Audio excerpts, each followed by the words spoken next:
Hello सखी सखीच kitchen मीनाक्षीमध्ये तुम्हा सर्वांचं खूप खूप स्वागत. आज आपण अशी एक भाजी बनवणार आहोत की जी खाल्ल्यानंतर तुम्ही तिची चव कधीच विसरणार नाही.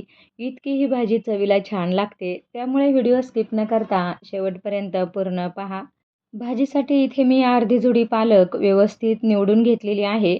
कोवळी आणि एकदम बारीक पानांची ताजी हिरवीगार पालक आहे आणि स्वच्छ 2 ते 3 पाण्याने धुवून घ्यायचे आणि नंतर निथळून सुरीच्या साहाय्याने किंवा कैचीच्या साहाय्याने एकदम बारीक कट करायचे आहे.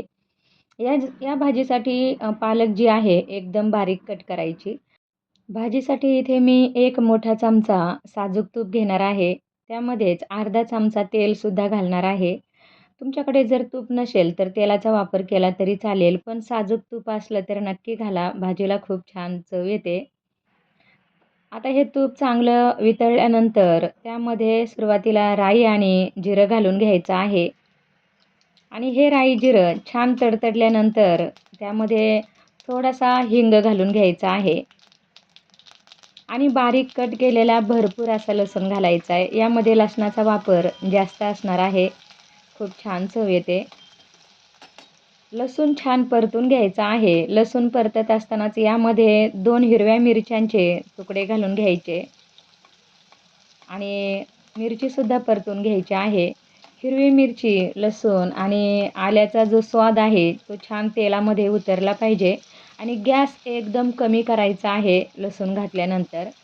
आता यामध्ये किसलेलं अद्रक घातलेलं आहे अर्धा ते पाऊण चमचा. छान परतून घ्यायचं आहे. एकदम मंद गॅसवर परतून घ्यायचं. आता यामध्ये एकदम बारीक कट केलेला मध्यम आकाराचा कांदा घालून घ्यायचा आणि परतून घ्यायचा आहे. 2 किंवा 3 व्यक्तींसाठीचं हे प्रमाण असणार आहे. कांदा थोडासा परतला की लगेचच यामध्ये 1 छोटी वाटी ताजे वाटाणे घालून घ्यायचे आहेत. टोमॅटो घालायच्या अगोदरच वाटाणे घालून घ्यायचे म्हणजे ते लगेच सॉफ्ट होतात आणि तेलात ते व्यवस्थित फुटले जातात. आता हा वाटाणा थोडा सॉफ्ट होण्यासाठी यावर 1 ते 1.5 मिनिट झाकण ठेवायचं आहे. मंद गॅसवरच, गॅस अजिबात मोठा करायचा नाही. इथे आपले वाटाणे थोडेसे सॉफ्ट झालेले आहेत आणि आता यामध्ये एक मध्यम आकाराचा बटाटा किसून स्वच्छ धुवून घेतलेला आहे. तो यामध्ये घालून घ्यायचा आहे आणि 1 मध्यम आकाराचा टोमॅटो घालून घ्यायचा. टोमॅटोसुद्धा मी इथे बारीक कट केलेला आहे. आता बटाट्याचा किस आणि टोमॅटोसुद्धा आपल्याला थोडासा सॉफ्ट करून घ्यायचा आहे, खूप शिजवायचा नाही. याच वेळी त्यामध्ये थोडीशी हळद घालून घ्यायची आहे आणि मिक्स करायचं आणि पुन्हा यावर झाकण ठेवायचं आहे. टोमॅटो आणि बटाटा आपल्याला थोडासा शिजवून घ्यायचा आहे. इथे मी प्रत्येकी 1-1 चमचा पंढरपुरी डाळे आणि 1 चमचा तीळ घेतलेले आहे. 5 ते 6 काजू याची बारीक पावडर करून घ्यायची. आता हे सगळं साहित्य बऱ्यापैकी सॉफ्ट झालेलं आहे. खूप शिजवायचं नाही गळेपर्यंत. व्यवस्थित मिक्स करायचं आणि यामध्ये बारीक कट केलेला पालक घालून घ्यायचा आहे आणि व्यवस्थित मिक्स करून घ्यायचं आहे. एकजीव करून घ्यायचा आहे.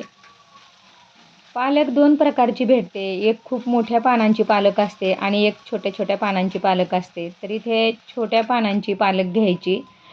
त्याचा रंगसुद्धा हिरवा असतो आणि ताजी कोवळी पालक असते. याची चव जास्त छान लागते. अर्धी जुडी पालक घेतलेली आहे. व्यवस्थित मिक्स करायची, थोडा वेळ परतून घ्यायची आणि एका बाजूला आपण गरम पाणी करायला ठेवलेलं आहे. आता या पालकवर सुद्धा अगदी थोडा वेळ झाकण ठेवायचं आहे, खूप वेळ नाही. आता थोडेसे कोरडे मसाले घेतलेले आहेत ते घालून घ्यायचे. त्यामध्ये अर्धा चमचा लाल तिखट घेतलेला आहे. अर्ध्या चमच्याला थोडासा कमी गरम मसाला घेतलेला आहे आणि 1 चमचा धना पावडर घेतली. व्यवस्थित भाजीमध्ये मिक्स करून घ्यायचे आहे. आता हे मसाले रंगासाठी सुरुवातीलाच नाही घालायचे, तर आत्ताच घालायचे आहे. म्हणजे त्याचा स्वाद जो आहे तो छान टिकून राहतो. आता यामध्ये गरम पाणी घालायचं आहे आणि गरमच पाणी घालायचं आणि भाजी आपल्याला दाटसर करायची आहे. ही भाजी थोडीशी घट्टसरच झाली पाहिजे. यामध्ये काजू, तीळ आणि फुटाण्याची डाळ जी आहे त्याची आपण पावडर करून घेतलेली होती, ती मिक्स करायची आहे. यामुळे काय होतं, भाजीला खूप छान चव येते आणि भाजी चांगली मिळून येते. कुठं पाणी आणि कुठे भाजी असं होत नाही. छान दाटसर भाजी होते आणि चवीलासुद्धा ही भाजी खूप छान लागते. अजून थोडंसं पाणी यामध्ये लागणार आहे आणि एकत्रितपणे ही भाजी 3 ते 4 मिनिट शिजवून घ्यायची आहे. आता यावर झाकण ठेवायचं आहे आणि भाजी व्यवस्थित मंद गॅसवर शिजवून घ्यायची. मी गॅस कुठेही मोठा केला नाही. आपलं मीठ घालायचं राहिलं होतं, त्यामुळे आपण अगोदर मीठ घालून घेणार आहोत. मी विसरली होती. आणि व्यवस्थित मिक्स करून भाजी चांगली उकळून घ्यायची आहे.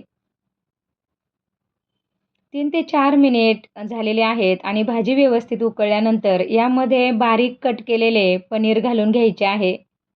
या भाजीमध्ये पनीरचे एकदम बारीकच तुकडे करून घालायचे आहे. म्हणजे प्रत्येक घासामध्ये पनीर आले पाहिजेत अशा पद्धतीने. आणि पनीर व्यवस्थित मिक्स करून घ्यायचे आहेत. आता यामध्ये थोडासा किचन किंग मसाला घालायचा आहे. अगदी थोडासा, जास्त नाही.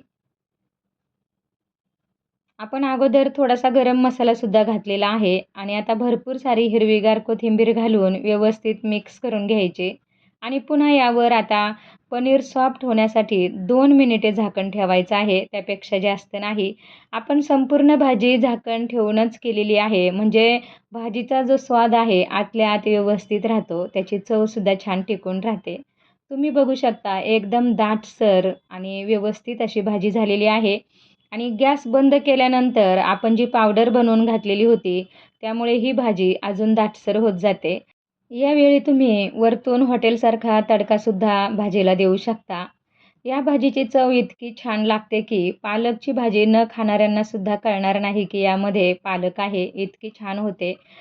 गरमागरम भातासोबत ही भाजी चवीला खूप छान लागतेच, परंतु तुम्ही ही भाजी भाकरी, चपाती, रोटी, नान कशाबरोबरही खाऊ शकता. छानच लागते.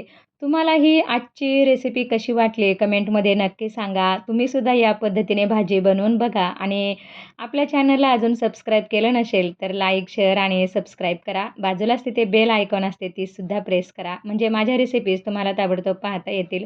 थँक